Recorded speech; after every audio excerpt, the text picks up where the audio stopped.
J'ai aussi un témoignage à mon niveau.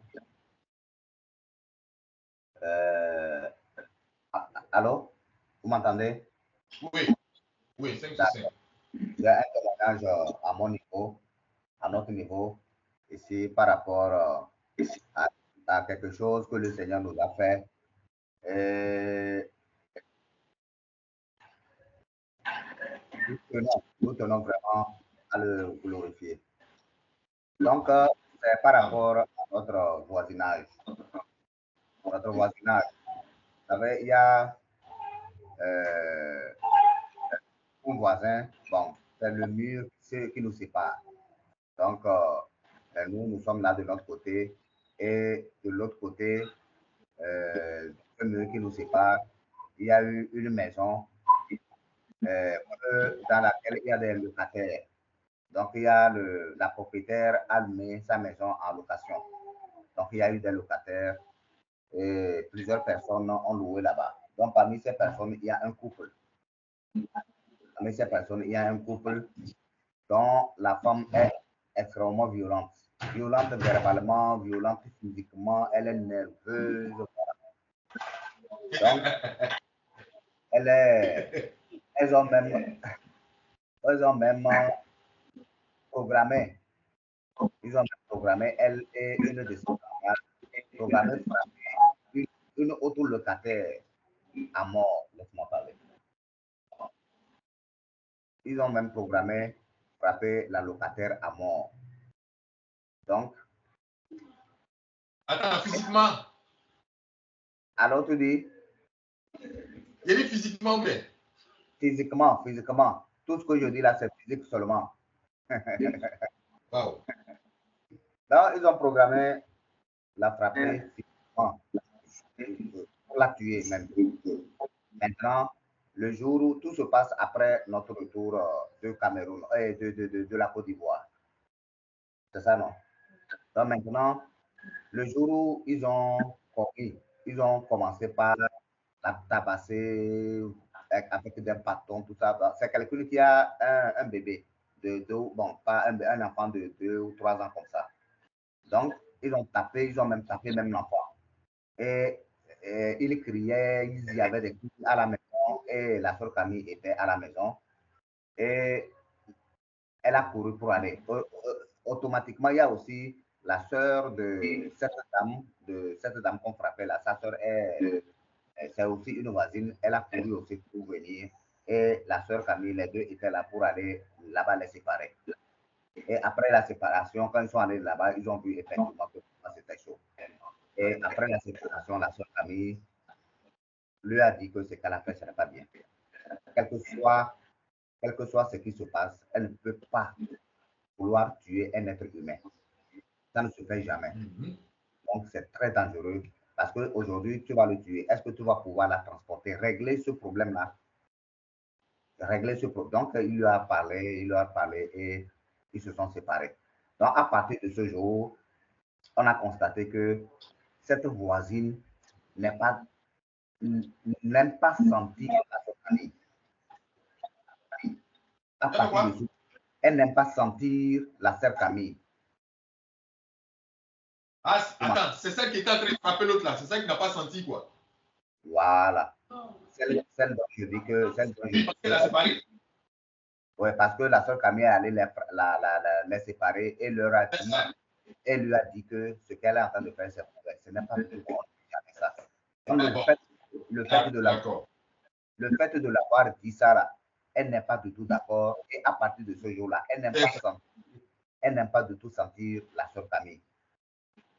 Donc, au cas où, parfois même la sœur Camille elle est en train de balayer dehors, elle passe, elle veut même marcher, provoquer la sœur Camille en faisant des gestes pour amener la sœur Camille à parler. La sœur Camille se tait. Et elle fait même des allusions. Après, elle pourra même dire d'autres détails. Elle pourra même donner d'autres détails. Donc, quand je vais au service, elle parle, elle fait des allusions, elle crie, elle raconte des choses, elle chante. Donc, quand même la sœur Camille est à la maison en train de louer le Seigneur, à voix basse, elle n'aime pas ça. Elle commence, elle et sa collègue, son amie, commence par gongonner, elle commence par taper les casseroles, faire du bruit à la maison pour empêcher, pour je te dis, mon frère, pour empêcher la sœur Camille, pour la déconcentrer complètement. Parfois, parfois même, c'est les petits baffles, les petits baffles là, ils mettent leur chanson, ils mettent le volume tellement élevé pour amener la sœur Camille, pour la troubler, l'empêcher de continuer.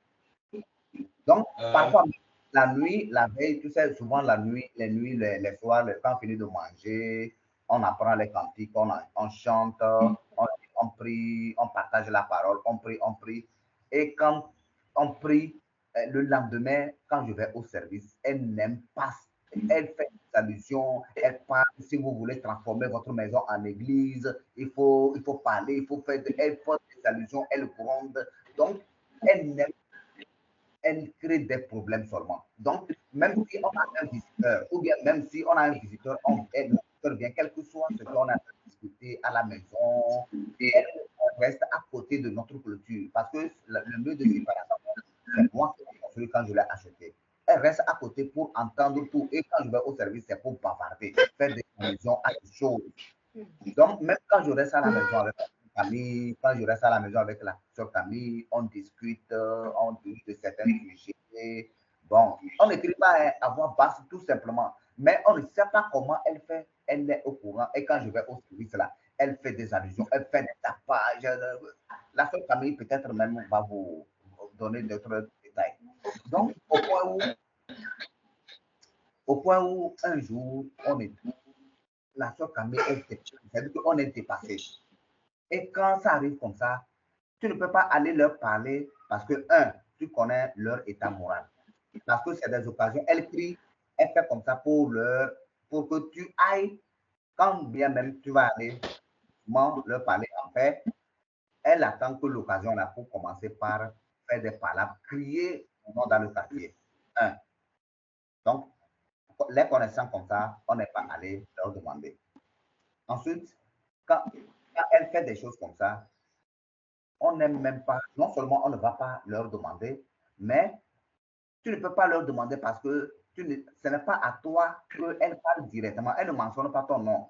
Qu'est-ce qui montre que c'est à toi qu'il est en train de parler? Tu comprends?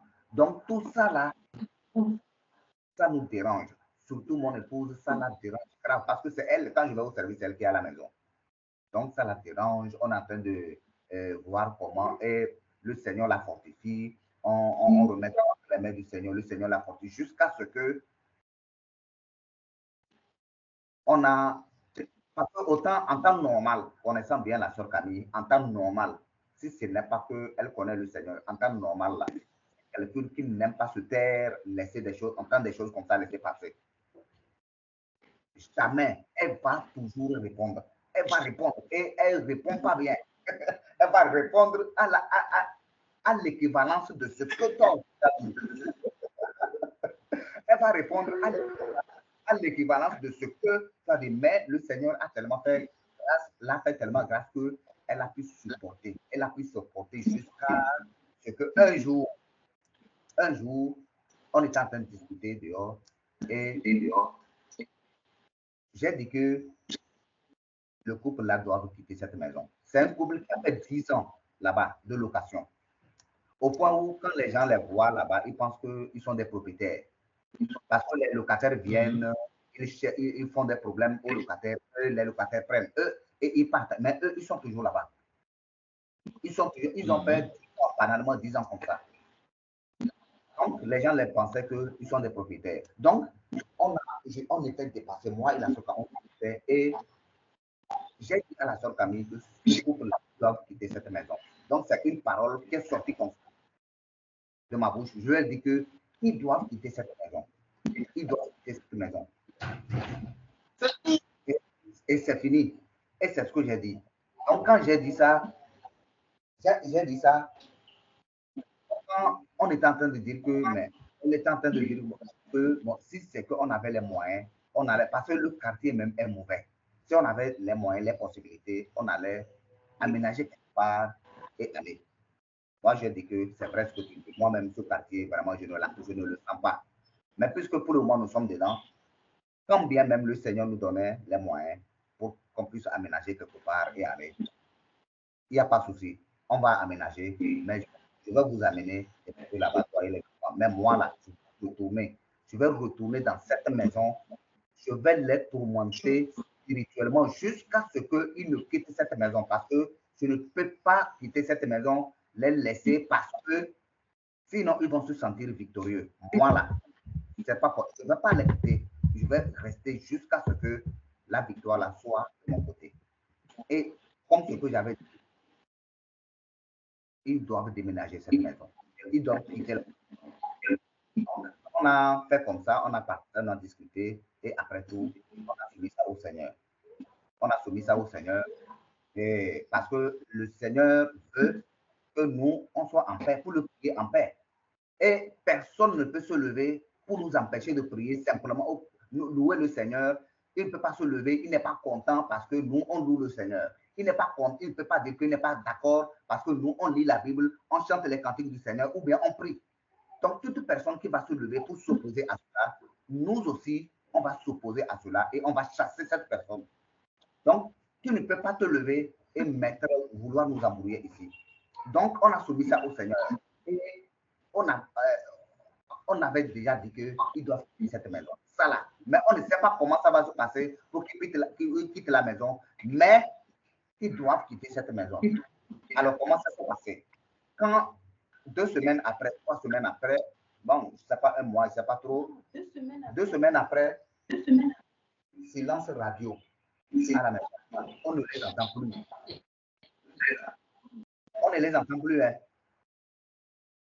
Et on se demande, mais c'est quoi le souci? Même si c'est une mouche qui s'envoie, tu vas entendre le bruit. Ils sont là, hein. Ils sont là. Mais on ne les entend pas. Qu'est-ce qui se passe? Bon, on est là-bas, mais on continue de faire ça au Seigneur. Et quelques jours après, on voit qu'ils brûlent leurs habits. Ils commencent à brûler les choses dehors, les choses à l'intérieur de la culture. L'odeur, ça nous dérange, mais on est resté calme, on n'a pas parlé. Jusqu'à ce que on constate finalement qu'ils ont déménagé. Amen. Amen. Ils ont déménagé. Mais frère Jacques. Frère Jacques. Amen. Je te dis. Mais c'est ce que j'attendais depuis. C'est ce que j'attendais depuis. Des gens qui dérangent comme ça. C'est ce que ça, c'est la comédie. C'est trop bien. Non, non. C'est le feu qu'on devait allumer chaque nuit. Il ne faut pas dormir. Le feu. Amen. Non. Oui. Amen. Nous avons dit que cette clôture qui nous sépare, donc ce mur qui nous sépare, c'est nous qui l'avons construit, ce n'est pas eux. Donc, si. Il faut mettre le feu dans le mur. Il ne faut pas dormir. Et c'est contre cette clôture, ils restent, ils entendent. Et moi, j'ai parlé, on a parlé à cette clôture. Cette clôture-là, si une personne reste contre cette clôture pour faire quoi que ce soit avec une mauvaise intention, cette clôture va juger cette personne. Cette clôture va devenir une clôture de jugement pour la personne. Ça va devenir un mur de feu. La personne va regretter ça. Je te dis, ils ont déménagé. Et comment ça s'est passé? Ça s'est passé, c'est après qu'on constate que c'est la maisonnière même qui les a chassés comme des animaux. Sans préavis. Mais la maisonnière, on la connaît pas. Elle est en Europe. Et c'est quelqu'un qui est ici, qui gère la maison. Comment ça s'est passé? Pendant 10 ans, ils n'ont pas eu de soucis. Pendant 10 ans, ils n'ont pas eu de soucis. Et c'est maintenant qu'ils jugent qu'ils n'ont qu'à quitter cette maison sans préavis. Ils ont quitté cette maison de manière précipitée. Ça, si ce n'est pas le Seigneur qui fait ça là, c'est que si quelqu'un nous reconnaît, si nous, on ne reconnaît pas que c'est le Seigneur qui fait ça, c'est qu'on est malhonnête spirituellement. Amen, amen, amen. Ça, c'est l'œuvre uniquement du Seigneur. Parce que les gens restent là-bas pendant 10 ans. Tu restes 10 ans. Ils n'ont pas de problème. ils amènent leurs charlatans, ils enterrent, ils font des choses, ils enterrent des choses là-bas. Quels que soient les problèmes qui se passent là-bas, le propriétaire, on se demande, les voisins même demandent, mais est-ce que la propriétaire là-même, elle les a vendu cette maison ou pas? Et ils les ont vendu cette maison ou bien il y a quoi? Et elle, c'est déjà un problème dans le quartier. Elle n'est pas au courant ou bien comment et il les laisse. Jusqu'à ce qu'on soumette ça au Seigneur et le Seigneur les a fait dégager. Et aujourd'hui, ils ont quitté cette maison et ils sont en train de souffrir beaucoup là où ils sont allés. Tu vois, ils ont quitté cette maison et nous, comme si mon épouse dit que c'est comme un fardeau. Moi-même, je dis, mais c'est comme c'est un fardeau qu'on nous a enlevé, déposé. Tellement elle nous dérangeait, elle dérangeait. Donc, je rends grâce au Seigneur pour cette grande délivrance. Moi, j'appelle ça une grande délivrance. Donc, que le nom du Seigneur soit glorifié. Amen, amen, amen. Amen, amen. J'aimerais ajouter par rapport à ce que le frère Jacques vient de dire. C'est la dame et son époux dont j'avais parlé, je les ai vus dans le songe. Ils sont venus planter des arbres dans notre maison là. C'est la dame en question. C'est la dame en question. Wow. Et bien avant que les problèmes là ne commencent, j'avais fait aussi un songe dans lequel le Seigneur m'a montré qu'elle a volé notre cuisine. C'est-à-dire que dans le songe, je suis sortie, je ne retrouvais pas la cuisine. Or, j'avais la clé de la cuisine. Donc, je ne retrouvais pas la cuisine. La place de la cuisine était vide. Mais dans le songe, l'esprit me disait à mon intérieur, je savais que c'est elle qui est venue prendre la cuisine. Mais le Seigneur faisant des choses, c'est que la cuisine, comme la cuisine était fermée, elle n'arrivait pas à ouvrir la cuisine. Elle a pris la cuisine, elle allait déposer ça dans la maison dans laquelle on les a chassés, là, la maison, notre voisinage là-bas. Donc, dans le son, je suis sortie, je cherchais la cuisine, je ne trouvais pas. Or, je tenais la clé de la cuisine. Et c'est là que je suis rentrée dans la chambre. Et le frère Jacques dit, je lui ai dit que je ne retrouve pas la cuisine, mais viens m'accompagner. Je sais là où se trouve notre cuisine. Donc, automatiquement, je suis sortie de la maison et je suis rentrée dans la maison à côté, là où la dame là était. Elle était assise. Quand on est rentré en même temps, je l'ai vue, elle était assise et elle a baissé sa tête. Donc, je ne l'ai même pas adressé la parole. Je suis rentrée en même temps. J'ai vu l'endroit où elle a caché la cuisine et j'ai vu l'endroit.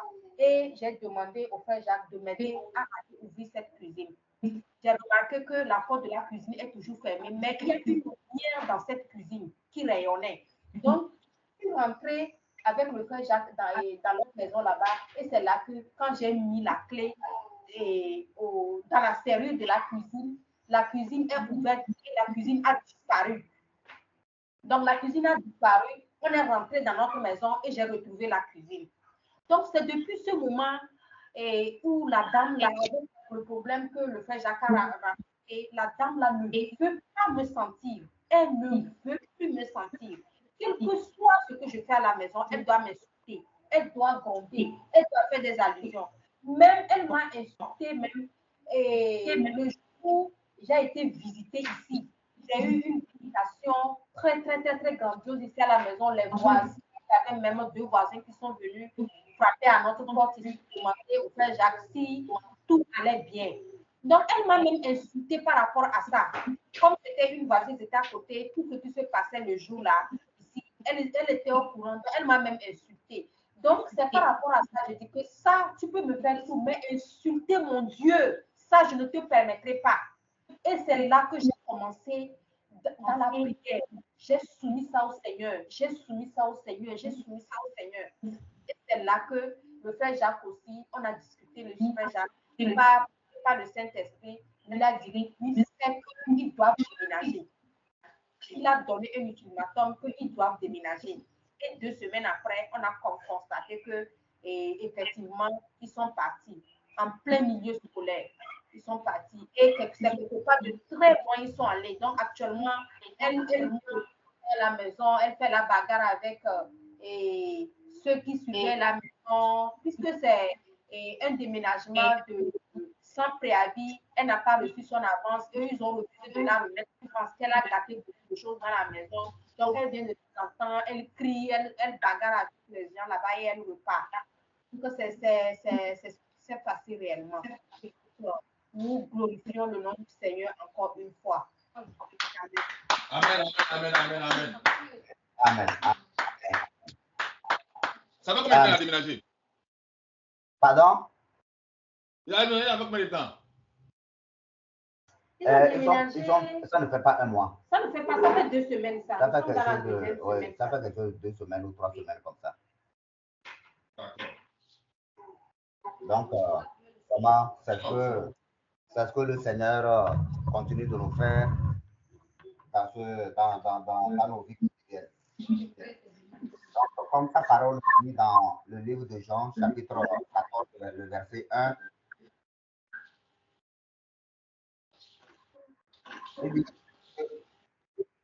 Jean 14, verset 1. Le Seigneur dit que votre cœur ne se trouble point. Croyez en Dieu et croyez. Que votre cœur ne se trouble point. Croyez en Dieu, croyez en moi. Actuellement, toutes les circonstances, les conditions sont réunies. Aujourd'hui, tu es enfant du Seigneur, les conditions sont réunies contre toi pour que ton cœur soit troublé. Amener ton cœur à être troublé. Parce que tu marches, tu as des signes sur toi, mais eux, ils voient et ils programment des choses contre toi pour te déstabiliser, pour t'amener à... Ils posent des pièges pour t'amener à leur parler, à pouvoir les répondre méchamment, à tomber dans leur piège. Donc, ils font des choses pour que tu puisses tomber dans le piège, pour que les conditions, pour que ton cœur soit complètement troublé. Or, si ton cœur est troublé, comme au moment où il faisait ses actes, si le cœur est troublé, même aller dans la prière, c'est compliqué. Tu vas dans la prière, tu ne sais pas ce que tu es en train de prier. Tu lis la Bible, tu ne sais pas ce que tu es en train de lire. Donc, toutes ces choses, ils font ces choses afin de nous affaiblir spirituellement. Et le Seigneur nous dit qu'il ne faut pas que nos cœurs soient troublés. D'abord, le ciel est ouvert. Le ciel est ouvert pour nous qui sommes les enfants. Tout le ciel est ouvert. Mais le ciel n'est pas ouvert seulement pour qu'on demande les biens matériels et financiers. Ce n'est pas ouvert seulement pour ça. Le ciel est ouvert pour commander ces genres de situations. L'exaucement est là très facilement. Il suffit d'ouvrir la bouche pour commander. Pour commander, les situations vont changer. Les situations vont changer. La peur doit disparaître. La peur doit disparaître. Et que ça va changer de camp. Ça va changer de camp. Donc, vraiment, que le Seigneur nous donne de prendre, de savoir que au moment où nous vivons, non seulement les situations sont réunies afin de nous empêcher, de nous étouffer dans notre adoration, tellement le monde est pollué à travers les plaisirs, à travers des choses que nous voyons et que la chair aime, mais tellement les choses sont réunies pour nous empêcher d'avancer, mais le Seigneur dit que nous ne devons pas être troublés par ce genre de choses. Nous ne devons pas être troublés par ce genre de choses. Que ce soit la peur, le gouvernement, les maladies vont sortir, le gouvernement va sortir des différentes lois, ils vont sortir des différentes lois pour nous empêcher les enfants d'aller à l'école tant qu'on n'accepte pas le vaccin. On ne va pas, encore pas le vaccin, on ne va pas aller dans nos lieux de travail, on ne va pas sortir, on va manger comment, on va faire comment. Le Seigneur nous dit simplement que de ne pas nous inquiéter de ce que nous allons manger demain, car le lendemain aura soin de lui-même. Donc, les inquiétudes, que nos cœurs se troublent d'aucune manière, quel que soit ce que l'ennemi prend comme décision pour nous. Donc, le Seigneur est notre rempart et nous ne devons même pas, nous devons juste lui accorder notre confiance. Et la délivrance, ce qu'il veut de nous, il va faire de nous. Ça, en cette circonstance, dans cette situation-là même, le Seigneur va se lever de son trône pour nous donner la victoire. Et que ceux qui sont en train de nous contredire, qui n'étaient pas d'accord avec nous et qui nous maltraitaient, qui nous persécutaient, ils sauront ce que c'est que chrétiens en ce moment. Les enfants d'Israël, lorsqu'ils étaient en captivité à Babylone, qu'est-ce qui s'est passé? On a vu Daniel dans la fosse au lion. Qu'est-ce qui s'est passé? Il a eu confiance en son Dieu et nous avons vu comment les choses sont passées. On a vu Shadrach, Meshach, Abednego qui ont refusé d'adorer le statut en or. Qu'est-ce qui s'est passé? Ils ont dit, même à la mort, là, on peut aller à la mort. Nous savons que notre Dieu va nous délivrer. Même si notre Dieu ne nous délivre pas, on ne va pas adorer votre Dieu. Ils sont allés dans la mort, dans la gueule de la mort. Et la mort les a vomis. La mort les a vomis. Parce que même dans la vallée de l'homme de la mort, le Seigneur Jésus-Christ est là. Donc, nous savons que nous devons avoir confiance au Seigneur. Tant que le Seigneur dit que votre cœur ne se trouve pas, croyez seulement en Dieu, croyez en moi. C'est tout notre devoir. Nous devons croire au Seigneur Jésus et avoir une certaine confiance. Donc, que ceci, les conditions que l'ennemi, les ténèbres sont en train de faire afin de nous déstabiliser, si nous devons prier pour que le Seigneur nous donne d'être ancrés davantage chaque jour, pour que rien, les doutes, les crédulité, rien ne puisse avoir de place dans nos cœurs, afin que quand il y a une situation qui se présente, que le Saint-Esprit prenne, s'exprime directement au travers de nous, afin que le nom du Seigneur Jésus-Christ soit toute chose glorifiée. Donc, c'est ce que moi je voulais dire ce matin et nous exhorter vraiment à garder nos cœurs afin que nos cœurs ne soient point. Nous savons que nos cœurs ne